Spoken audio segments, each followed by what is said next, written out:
Let me show you how to make two different healthy style chicken kebabs. We're going to be making a lemon garlic and a honey glazed chicken kebab. You're going to start off with some chicken thighs or chicken breast. I'm using a chicken thigh and I'm going to be cutting that into cubes.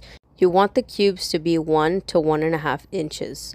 I am using 1 pound and 13 ounces of chicken and I'm going to be separating into 2 equal parts. I'm going to start with my lemon garlic marinade for this chicken. You want to start off with a spray of avocado oil or any oil.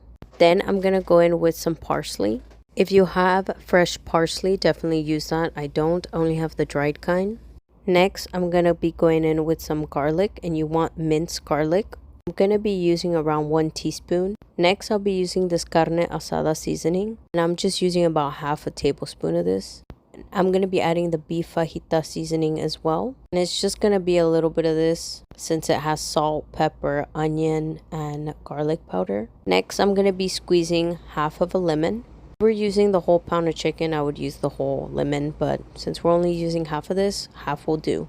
Once you've added all your seasonings, go ahead and combine everything thoroughly.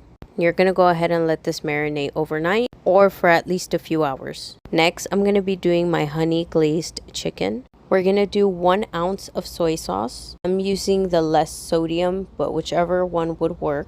Next, I'm going to be going in with 2 teaspoons of garlic. And you could use fresh minced garlic as well.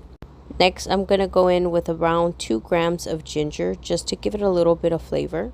You could also use fresh. I'm going to be using 26 grams of honey, or it's a little bit over a tablespoon of honey. This is optional, but you could add some red pepper flakes to this. It just gives it a nice little spice, but it's not spicy at all. And add a little bit of that avocado oil spray.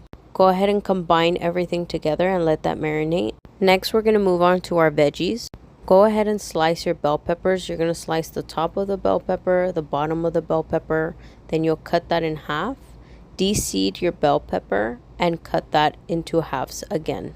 Now go ahead and repeat the process for all your bell peppers. You're going to go ahead and do the same with some purple onion or white onion, whichever onion you want to use. I also added some mushrooms to my kebabs. I just took out the stems and left the top of the mushrooms. Make sure you soak your skewers for at least 10 minutes, completely covered. Now it's time to assemble our kebabs. I'm doing chicken, bell pepper, onion, mushroom, chicken, bell pepper, onion, chicken again, and then onion and bell pepper. You want to make sure you leave a little bit of a gap with that chicken, that way it can cook thoroughly. Once you have all your kebabs, place them in